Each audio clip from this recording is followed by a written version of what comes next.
adicciones, abusos, miedos, soledad, violencia.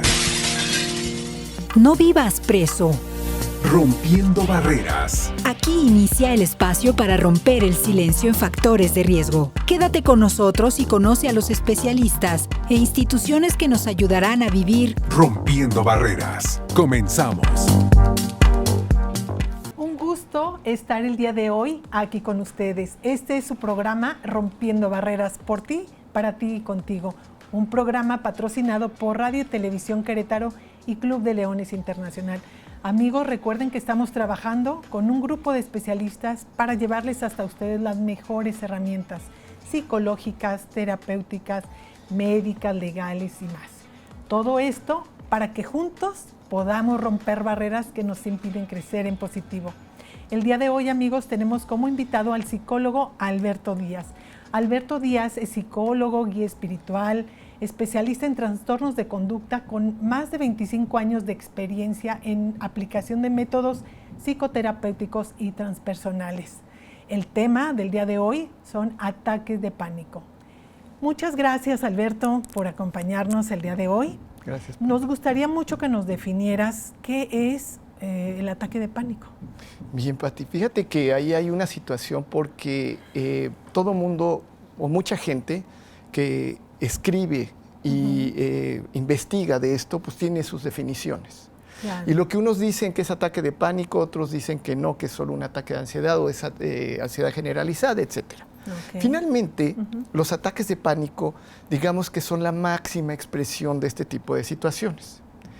Y yo lo que diría así de entrada, para que nuestros amigos vayan comprendiendo, claro, es que tanto la ansiedad como los ataques de pánico son un mecanismo adaptativo.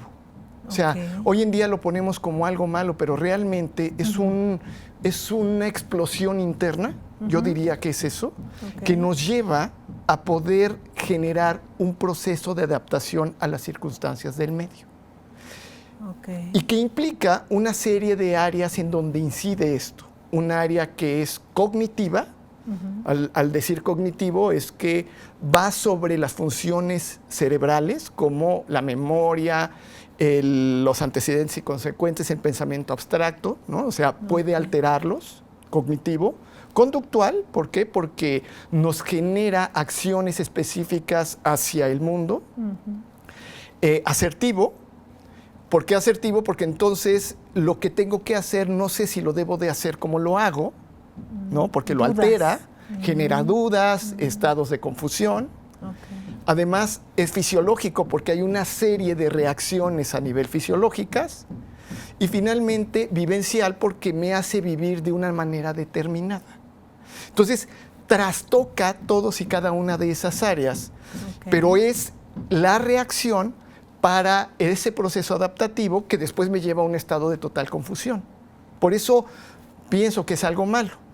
Y yo lo definiría como la graduación de una sensación de ansiedad, entendiendo una sensación, algo que voy sintiendo, veo que a lo mejor viene un ciclista en sentido contrario, voy a cruzar la calle y de repente lo veo, yo entro en primera instancia en un estado de ansiedad, ¿no? Cuando esto se empieza a repetir en el tiempo, empiezo a tener síntomas.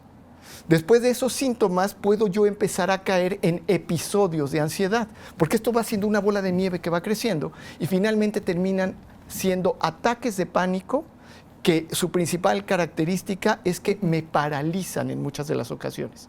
Yo he tenido con pacientes que atenderlos, por ejemplo, aquí en una de las avenidas principales, en el carril de alta, en uno de los puentes, en donde les da el ataque y ni para atrás ni para adelante. Entonces, ayudarlos a que se salgan de los carriles centrales, por ejemplo, que ha llegado a tardar hasta 1 hora.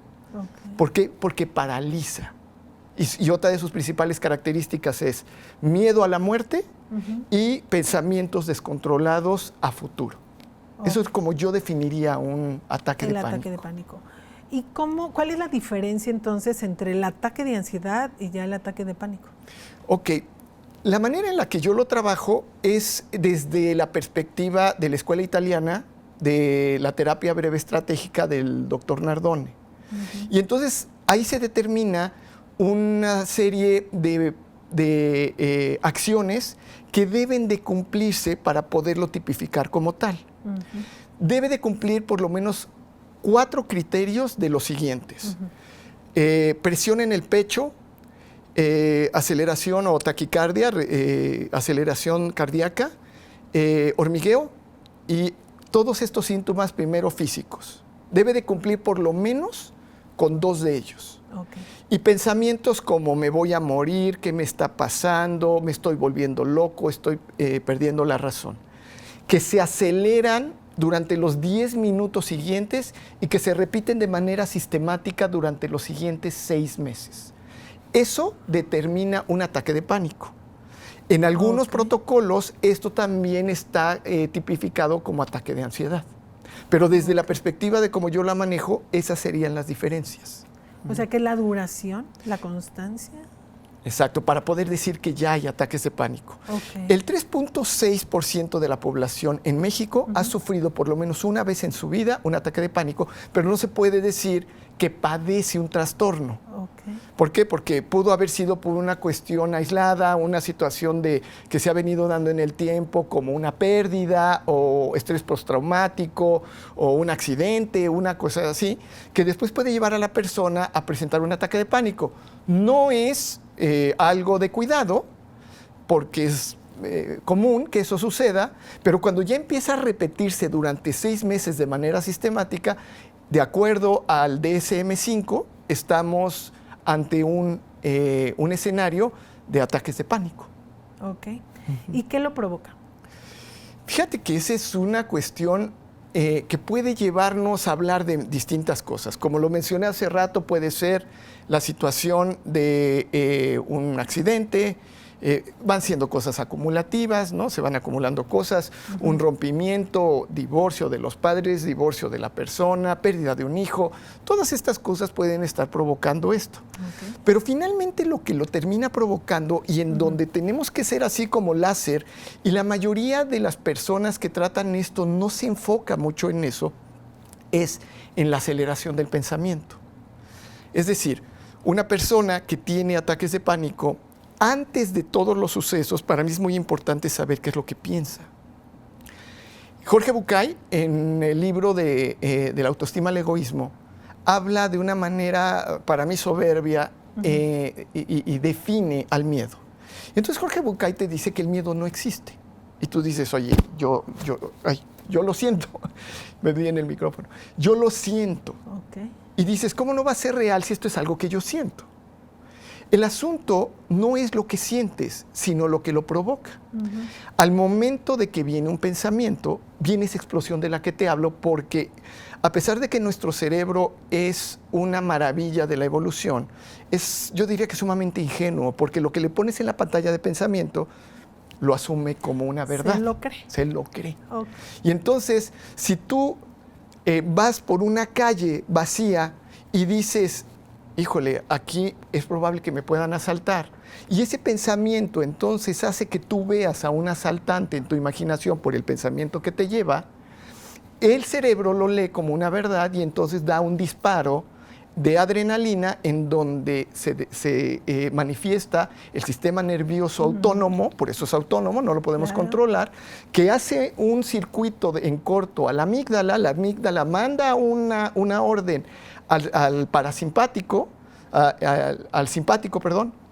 Entonces viene todo el destello en donde se acelera el corazón, porque el cerebro asume que tú tienes que hacer 2 cosas, o huir o luchar. Entonces se llena los miembros largos de sangre porque necesitan activarse para cualquier cosa. Y después, pues para que eso suceda, el corazón tiene que empezar a bombear, la respiración se empieza a hacer así, muy agitada, las pupilas se expanden porque en la evolución eso nos permitía ver a través de la oscuridad lo mayormente posible. Por eso mucha gente se marea y no sabe lo que en realidad está pasando. Como eso es irreal, inmediatamente entra el parasimpático, restablece toda la situación, pero se empieza a volver una manera de vida. Y entonces llega el punto en donde esto colapsa. La mayoría de los cursos y todo lo que hoy existe se enfoca en los procesos respiratorios y realmente eso no termina sirviendo porque aparte la respiración hace otras cosas. Cuando hay una demanda mayor de oxígeno, lo que le estás metiendo pues es batería, ¿no? Le estás metiendo fuerza al momento de que genera respiración. Muchas de las respiraciones no deben de ser respiraciones sí profundas, pero demasiado lentas. Incluso lo que se debe de hacer para nuestros amigos que nos siguen, incluso para los expertos, es que se debe de respirar, si es posible, dentro de una bolsa de papel. ¿Por qué? Porque al momento que lo que haces, o sea, si tú empiezas a hacer tu respiración agitada, porque te han dicho en el curso que eso es lo que debes de hacer, estás cargando energéticamente al cuerpo. Y lo que tienes que hacer es inhibir las posibilidades de oxígeno, cargándolas de dióxido de carbono. ¿Para qué? Para que se inhiba la acción y entonces se aletargue el proceso de combustión del oxígeno. Que no excitarnos, sino relajarnos. Relajarnos. Entonces las respiraciones, si bien deben de ser muy profundas y largas, entre más puedas inhibir la acción del oxígeno a través de dióxido de carbono, estás haciendo un trabajo. Pero no es lo que va, o sea, en muchos lugares al proceso respiratorio le dan toda la carga de solución y eso no va a solucionar el problema. Lo que te va a solucionar el problema es aprender a hacer detenciones de procesos de pensamiento.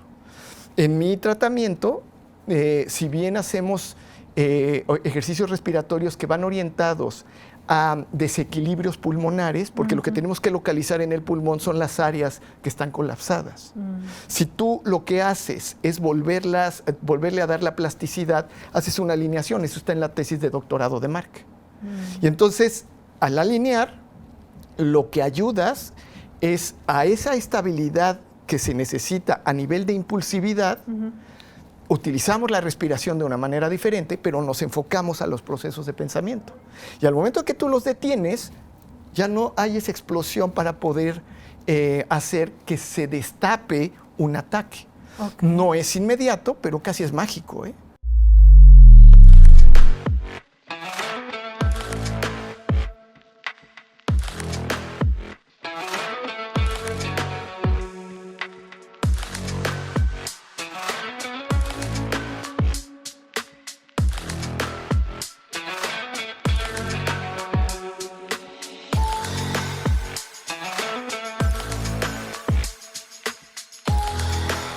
A ver, vamos a imaginar, para que los amigos practiquen, que yo tengo un ataque de pánico y yo estoy pensando que me voy a morir.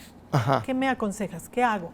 Bueno, lleva un proceso de aprendizaje, por eso el tratamiento funciona como funciona. Perfecto. Pero en ese momento, personas que ahorita tengan eso, es muy importante que carguen una bolsa de papel. Más que se pongan a respirar. O sea, yo ya sé que yo sufro ataques de pánico, cargo mi bolsita. Entonces la saco. ¿La sacas? La abro.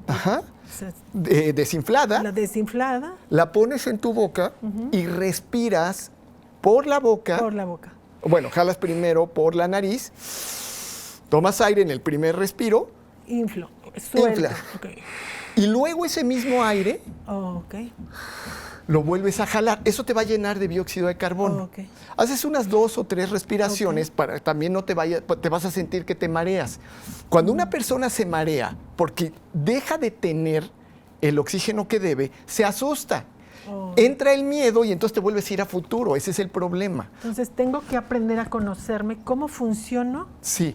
Yo les doy esto a los amigos, pero realmente no es muy buena idea que de buenas a primeras lo hagan, porque tienen que tener una guía, alguien que les previamente que les vaya explicando, les vaya explicando, porque nos podemos encontrar con cosas que nos vayan a afectar. Por ejemplo, mucha gente que anda comprando CBD, que es el aceite, lo utiliza y cuando no está bien prescrito, las personas alcanzan lo que es similar a un ataque de pánico, pero lo que les está dando es una relajación extrema y ciertas sensaciones corporales desconocidas y eso a muchas personas les está provocando ataques de pánico, pero no por la sustancia, sino por lo que creen que les está pasando. Creen que se les va a parar el corazón, creen una serie de cosas.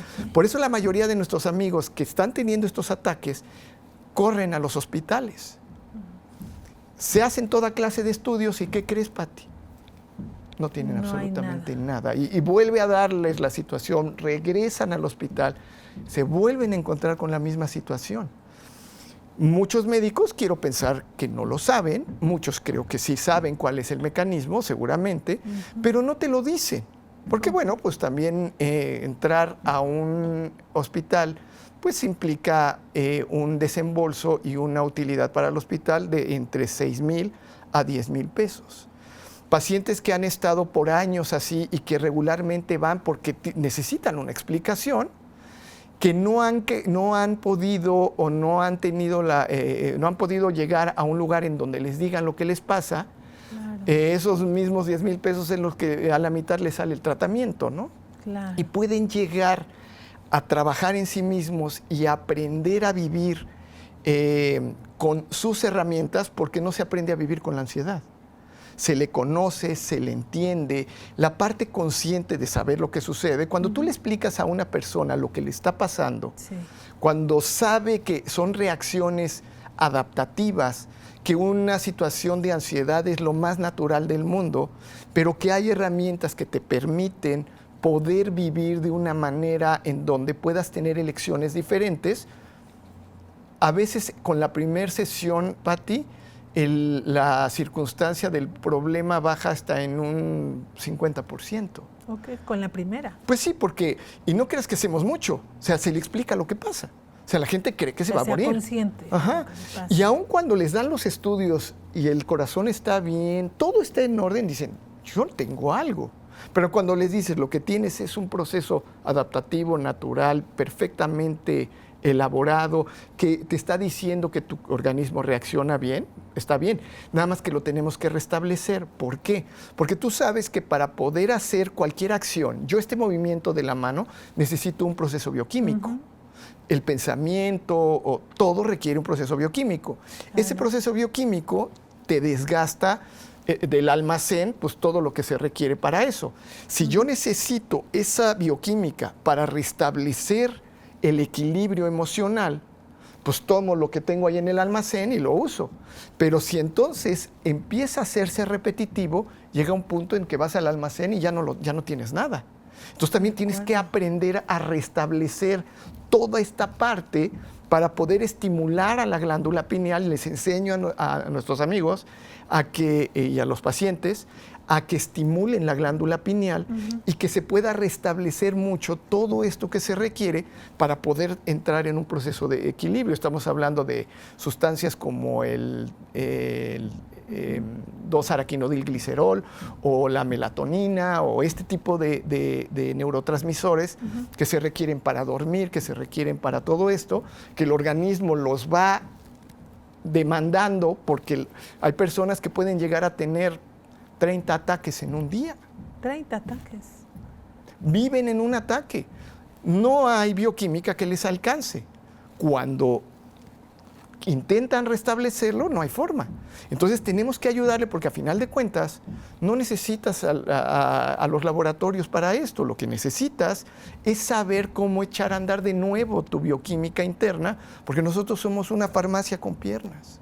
Okay. Que no podemos nosotros lograr todo esto si sabemos cómo estimularlo para volverlo a llevar. Entonces regresamos a aprender a dormir, a respirar, a conocer la psicodinámica del miedo, a entender por qué el miedo se pone al volante, a hacer espacios de alegría, procesos meditativos y, por supuesto, procesos de detención de pensamiento para poder pues llevar una vida más equilibrada, Pati. Ok, entonces ya si la persona comenta, no sé si tengo ataques de ansiedad, no sé si tengo ataques de pánico, tú ya nos comentaste cuáles son los grados y ya estoy sufriendo de eso. ¿Qué hacer? ¿Qué hacer? Pues yo creo que es importante buscar una guía o un especialista. En la mayoría de los casos, ustedes van a encontrar en las redes cursos gratuitos pero la mayoría de ellos solo te enseña a respirar. No hay una garantía, incluso yo doy garantías de que esto se puede restablecer. Y aquí es muy importante que las personas, cuando acudan a estos lugares y con estas personas, pregunten si les van a enseñar a hacer procesos de detención de pensamiento. Si esto está implicado en las ayudas, sensacional. Y hay mucho en la red. Sin embargo, creo que es importante buscar especialistas, gente que sea recomendable para poder tener esta guía, porque también esto muchas veces, Pati, trae situaciones de antecedentes. Muchas personas necesitan, por ejemplo, un acompañamiento tanatológico. Perdón, han tenido pérdidas, la pérdida no ha tenido un proceso resolutivo, entonces debe de intervenir el tanatólogo. A veces cuestiones médicas. O sea, esto se convierte en una situación interdisciplinaria. Y si, por ejemplo, estamos hablando de un adolescente, ahorita los adolescentes, tú trabajas con adolescentes, sabes perfectamente que estas angustias por la individuación que están teniendo, por los procesos de elección de la sexualidad, por la separación familiar, por la influencia de las redes, los está metiendo en situaciones de mucha ansiedad. Y el camino casi obligado en la naturaleza del proceso son ataques de pánico. Sí, o sea, cada vez estoy atendiendo, o sea, antes se oía como algo muy de viejitos, ¿no? Y después, pues, de gente madura, adultos jóvenes, adolescentes, y hoy mucho niño, ¿no? Entonces, el manejo en cada uno es diferente, sin embargo, en esencia, a excepción de los niños, tiene que ver con un proceso psicoterapéutico para poder ver qué es lo que en el tiempo ha provocado esto y qué es lo que cada uno en servicio y en forma necesita. Ok, qué valiosas herramientas. Alberto, dinos por favor dónde te podemos localizar, tus redes sociales. Muchas gracias, Pati. Sí, amigos, nos pueden localizar al más 52 442 122 3677, que ese es nuestro teléfono de contacto, WhatsApp nada más, y redes sociales.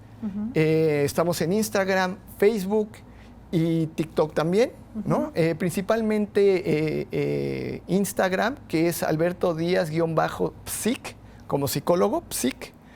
Y en Facebook como Neuromap, que es la clínica. Ok.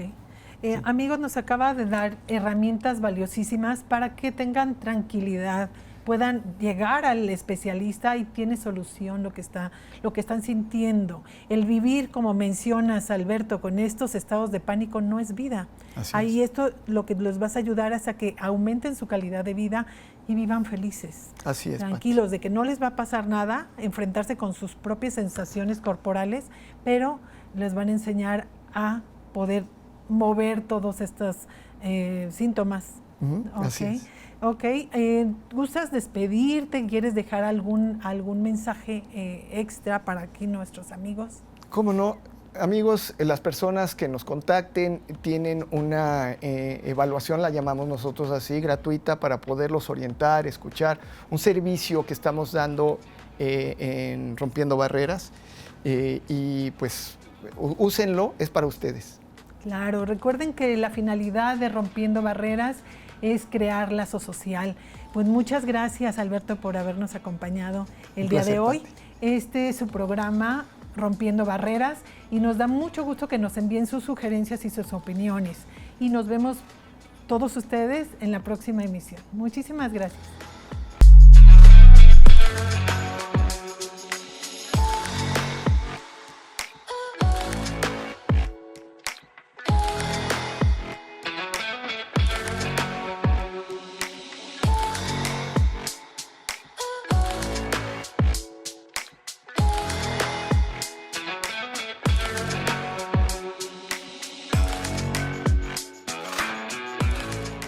Todos estamos expuestos a factores de riesgo en adicciones, violencia y delitos.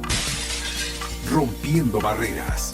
Aquí aprendemos de los especialistas y alternativas para una vida libre de barreras. Te esperamos el próximo programa. Rompiendo Barreras.